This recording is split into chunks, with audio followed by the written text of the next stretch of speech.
తమిళనాడు రాష్ట్ర రాజకీయాల్లో దశాబ్దాలుగా ఏలుతున్నటువంటి ద్రావిడ పార్టీలను కాదని టీవీకే విజయ్ అతిపెద్ద పార్టీగా అవతరించాడు. మనందరికీ తెలుసు. అయితే వాస్తవానికి తమిళనాడు రాజకీయాల్లో ముఖ్యమంత్రి పీఠం చేపట్టాలి అంటే కావాల్సినటువంటి మ్యాజిక్ ఫిగరు 118. మరి విజయ్ కేవలం 108 దగ్గర మాత్రమే ఆగిపోవడం జరిగింది. అంటే దగ్గరకు వచ్చి ఆగిపోవడం జరిగింది. ఇప్పుడు విజయ్ ముఖ్యమంత్రిగా పగ్గాలు చేపట్టాలి అంటే మరొక 10 మంది మద్దతు కావాలి.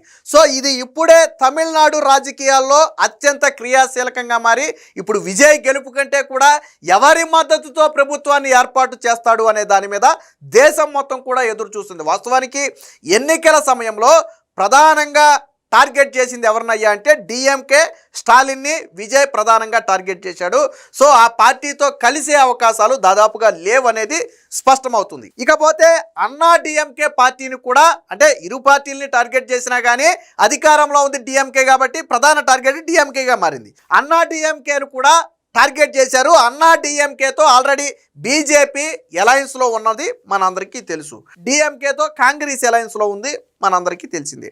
అయితే ఇప్పుడు అన్నా డిఎంకేతో జట్టు కట్టడం అంటే నరేంద్ర మోదీతో జట్టు కట్టడమే అనే ఒక భావన అక్కడ తమిళ ప్రజల్లో ఉంటుంది. వాస్తవానికి వాళ్ళు బీజేపీని ఏఐడిఎంకేని వ్యతిరేకించారు తమిళనాడులో. కాబట్టి మరి అలాంటి బీజేపీతో విజయ్ జట్టు కడతాడా అంటే నమ్మశక్యంగా లేదు. ఎందుకంటే ప్రజలు వ్యతిరేకించినటువంటి బీజేపీని, అలాగే నరేంద్ర మోదీ మీద కూడా విజయ్ ప్రచార సమయంలో అనేక సందర్భాల్లో విమర్శనాస్త్రాలు సంధించాడు. ఎందుకంటే వాళ్ళు అన్నాడీఎంకేలో కలిసి ఉన్నారు కాబట్టి, భాగస్వామిగా ఉన్నారు కాబట్టి విమర్శనాస్త్రాలు సంధించాడు.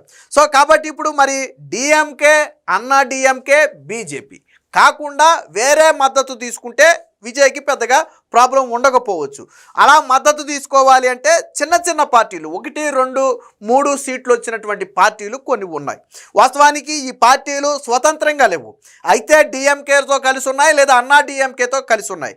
బట్ ఏదేమైనా పార్టీలు ఇప్పుడు ఓడిపోయాయి కాబట్టి ఇప్పుడు వాటితో సంబంధం లేకుండా, అలయన్స్తో సంబంధం లేకుండా ఆ చిన్న పార్టీలు విజయ్కి మద్దతు ఇవ్వడానికి ముందుకొస్తున్నట్టుగా తెలుస్తుంది. అయితే ముఖ్యంగా మొదటి చొరవ కాంగ్రెస్ పార్టీ తీసుకున్నట్టుగా తెలుస్తుంది. మనకు వస్తున్నటువంటి సమాచారం ప్రకారం న్యూస్ పేపర్లను బట్టి మనకు తెలుస్తుంది ఏంటంటే ఆల్రెడీ ఫలితాలు వెలువడిన వెంటనే మొదటగా రాహుల్ గాంధీ విజయ్కి ఫోన్ చేసి ఒక 15 నిమిషాలు మాట్లాడినట్టుగాను, ఆ తర్వాత స్టాలిన్, ఓడిపోయినటువంటి స్టాలిన్కి కూడా ఫోన్ చేసి ఒక 15 నిమిషాలు మాట్లాడినట్టుగాను మనకి తెలుస్తుంది. ఎందుకని అంటే వాస్తవానికి కాంగ్రెస్ పార్టీ డిఎంకేతో అలయన్స్లో ఉంది. సో డిఎంకే ఓడిపోయింది. బట్ ఇప్పుడు విజయ్కి మద్దతు ఇచ్చే అంశంపై, అంటే డిఎంకేతో సంబంధం లేకుండా కాంగ్రెస్ పార్టీకి వచ్చినటువంటి సీట్ల వరకు కూడా మద్దతు ఇచ్చే అవకాశం ఉందనేది దాన్ని బట్టి ఒక ఊహాగానం. ఎందుకంటే రాహుల్ గాంధీ ఎందుకు చొరవ తీసుకున్నాడు అంటే బీజేపీ ఇందులో కలవనివ్వకూడదు, బీజేపీ సపోర్టు తీసుకోకూడదనే ఒక ఉద్దేశంతోనే రాహుల్ గాంధీ చొరవ తీసుకున్నట్టుగా మనకి తెలుస్తుంది. అలాగే అక్కడ ఏఐసిసి అధ్యక్షుడిగా ఉన్నటువంటి తమిళనాడు బీజేపీ ఇన్ఛార్జ్ కూడా మేము కేంద్ర ఆదేశాల కోసం ఎదురు చూస్తున్నాం, వాస్తవ పరిస్థితులను మేము ఆల్రెడీ వివరించాము, సో అంటే ఇండైరెక్ట్గా మేము విజయ్తో కలవడానికి సిద్ధంగా ఉన్నాము అనే అర్థం వచ్చేలాగా అక్కడ కాంగ్రెస్ పార్టీకి చెందినటువంటి నేత ప్రముఖంగా చెప్పడం కూడా జరిగింది. దీంతో ఇప్పుడు ఏం జరుగుతుంది, ఎవరి మద్దతు తీసుకుంటాడు అనేది క్రియాశీలకంగా మారింది.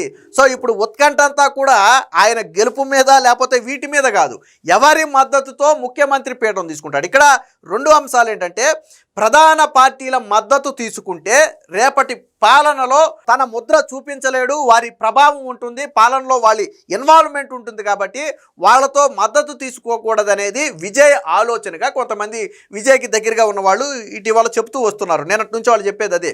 సో డిఎంకేతో కానీ, అన్నా డిఎంకేతో కానీ, బీజేపీతో కానీ అలయన్స్ పెట్టుకునే ప్రసక్తే లేదు. అందుకు విజయ్ సుముఖంగా లేడు. వాళ్ళను తీసుకుంటే ఏంటి ప్రాబ్లం? ఫర్ ఎగ్జాంపుల్ బీజేపీ మద్దతు తీసుకున్నాడు అనుకోండి, కేంద్ర సపోర్ట్ దొరుకుతుంది కదా అని, రేపటి పాలనలో బీజేపీ ఇన్వాల్వ్మెంట్ ఉంటుంది అనేది వాళ్ళ భయం. సో దాన్ని విజయ్ మార్కు రాజకీయాన్ని చూపించలేడు. సో పాలన అనుకున్నట్టుగా చేయలేడు. అలాగే కాంగ్రెస్ పార్టీ, సరే బీజేపీతో పోలిస్తే కాంగ్రెస్ పార్టీకి వచ్చినటువంటి సీట్లు తక్కువే అయినప్పటికీ కూడా ఈ పార్టీ కూడా రేపొద్దున పాలనలో ఏదైనా ఇన్వాల్వ్ అవుతుందా, తన పాలన మీద ప్రభావం చూపుతుందా అనే ఒక అనుమానం విజయ్కి అయితే ఉన్నట్టుగా చెబుతున్నారు.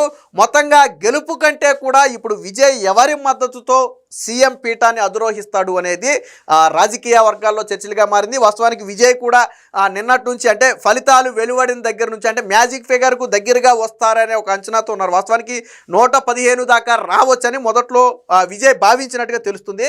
బట్ 108 దగ్గరే ఆగిపోవడంతో ఇప్పుడు 10 మంది మద్దతు కావాల్సి వచ్చింది. అలాగే బయట నుంచి ఏదైనా మద్దతు తీసుకుని ప్రభుత్వాన్ని ఏర్పాటు చేయొచ్చా అనే అంశాన్ని కూడా పరిశీలిస్తున్నారు. బట్ అది ఎంతవరకు సక్సెస్ అనే చూడాలి. బయట నుంచి మద్దతు తీసుకుని రేపు ప్రభుత్వాన్ని ఏర్పాటు చేస్తే వారి మద్దతు విరమించుకుంటే ప్రభుత్వం పడిపోతుంది. సో అది కూడా రాజకీయంగా విజయ్కి ఇబ్బందిగా మారుతుంది. సో వాస్తవానికి విజయ్ ప్రభంజనమే సృష్టించినప్పటికీ కూడా మ్యాజిక్ ఫిగర్ను అందుకోకపోవడంతో ఇప్పుడు అక్కడ రాజకీయాలన్నీ కూడా ఒక్కసారిగా అంటే ఇప్పటి వరకు ఫలితాల వరకు ఒక ఎత్తు అయితే ఫలితాల తర్వాత ఇప్పుడు విజయ్ ఎవరితో కలుస్తాడు అనేది మరొక ఎత్తుగా మారింది. బట్ ఆ పార్టీ కీలక నేతలు ఎవరు కూడా విజయ్దే తుది నిర్ణయం, ఎవరూ కూడా ఇందులో జోక్యం చేసుకునే అవకాశం లేదు. విజయ్ ఏది చేసినా ప్రజల మంచి కోసమే చేస్తాడని చెప్పి వాళ్ళైతే చెప్తూ వస్తున్నారు. సో ఈ ఎవరితో కలిసే అవకాశం ఉంది, ఎవరికి ఎన్ని సీట్లు వచ్చాయనేది మనం ఒకసారి పరిశీలిద్దాం. సో ఇక్కడ మనం చూస్తే విజయ్ కలిసేది ఎవరితో అనేది చూస్తే తమిళనాడులో విజిల్ మోత మోగించిన విజయ్ పార్టీ టీవీకే ప్రభుత్వ ఏర్పాటుకు అవసరమైనటువంటి మ్యాజిక్ ఫిగర్ 118 సీట్లు సాధించలేకపోయింది. 108 స్థానాలతో అతిపెద్ద పార్టీగా అవతరించింది. ప్రభుత్వం ఏర్పాటు చేయాలంటే మరొక 10 మంది ఎమ్మెల్యేల మద్దతు తప్పనిసరి. ఆ 10 మంది ఎవరు, ఏ కూటమి నుంచి వస్తారు అనేది ఒక పెద్ద ప్రశ్నగా మిగిలింది. భాజపా డిఎంకేలను విజయ్ సూటిగానే విమర్శించారు. మరి ఇప్పుడు ఆ 2 పార్టీలలో ఒకదాని సాయం కోరతారా, ఈ 2 కాకుండా ఇతర పార్టీల సాయం తీసుకుంటారా అనేది తమిళనాడు రాజకీయాల్లో ఒక ఉత్కంఠగా మారింది. అంటే విజయ్ ఇప్పుడు తీసుకునే స్టాండ్ను బట్టి విజయ్ ఆలోచన ఏంటి అనేది కూడా ప్రజలకు అర్థమైపోద్ది. అంటే అధికారమే పరమావధిగా విజయ్ భావిస్తున్నాడా, లేదు తన మార్కు రాజకీయాలతో తమిళనాడులో మార్పు తీసుకురావాలనుకుంటున్నాడు అనేది ఇప్పుడు విజయ్ తీసుకునే నిర్ణయాన్ని బట్టి అర్థమవుతుంది.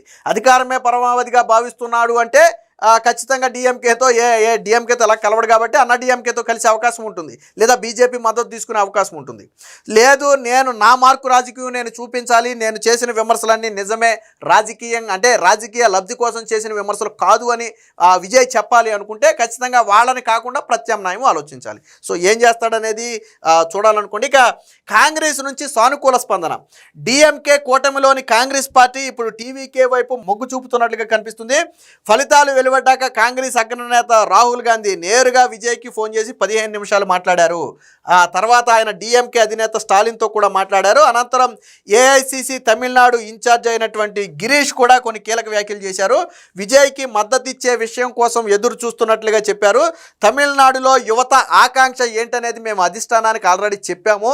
సో అధిష్టానం ఏ నిర్ణయం తీసుకుంటే ఆ నిర్ణయానికి మేము కట్టుబడి ఉంటామని చెప్పి ఆయన ఏఐసిసి అధ్యక్షుడు అయితే చెప్పాడు. సో ఇక చిన్న పార్టీల వైపే విజయ్ మొగ్గు, నేను ఇందాకే చెప్పినట్టుగా విమర్శించిన పార్టీలతో అలయన్స్ కలుపుకోవటం అనేది, వాళ్ళ మద్దతు తీసుకోవటం అంటే ప్రజలు హర్షించకపోవచ్చు. కాబట్టి చిన్న పార్టీల మద్దతు తీసుకోవాలని విజయ్ భావిస్తున్నట్టుగా తెలుస్తుంది. సో చిన్న పార్టీలు అంటే ఏంటనేది మనం ఒకసారి చూస్తే భాజపా, అన్నా డిఎంకే కాకుండా ఇతర చిన్న పార్టీలతో విజయ్ కలిసేందుకు ఉత్సాహం చూపిస్తున్నారు. అలాంటి పార్టీల్లో డిఎంకే కూటమి నుంచి అంటే ఆల్రెడీ వీళ్ళు స్టాలిన్తో మొన్న జరిగిన ఎన్నికల్లో స్టాలిన్తో కూటమిగా ఉన్నటువంటి వ్యక్తులు.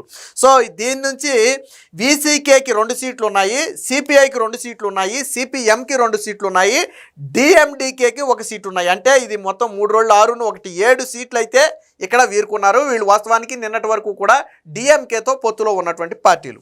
కాకపోతే ఇప్పుడు ఓడిపోయింది కాబట్టి వీళ్ళు ఇండివిజువల్గా బయటకు వచ్చేయచ్చు.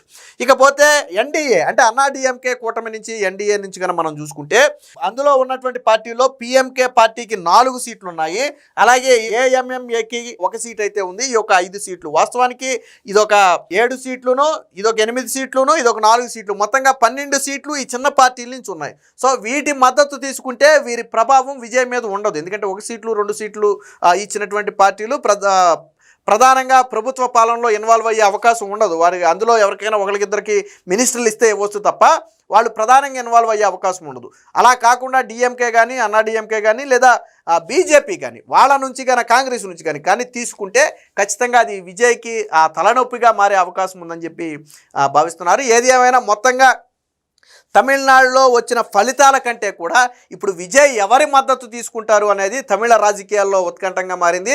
సో దీనికి సంబంధించి ఇవాళ లేదా రేపు సాయంత్రానికి ఒక క్లారిటీ వచ్చే అవకాశం ఉంది. ఎందుకంటే దీన్ని ఎక్కువ రోజులు నాంచడం కూడా కుదరదు. ఎందుకంటే ఎవరి మద్దతు తీసుకుంటున్నారు అనేది తెలియాలి. తర్వాత గవర్నర్కి తన మద్దతు నిరూపించుకుంటూ గవర్నర్కి వీళ్ళందరూ లేఖను సమర్పించాలి, ప్రభుత్వాన్ని ఏర్పాటు చేయడానికి అవకాశం ఇవ్వాలని చెప్పి విజయ్ కోరాలి. సో ఈ ప్రాసెస్ అంతా ఉంది.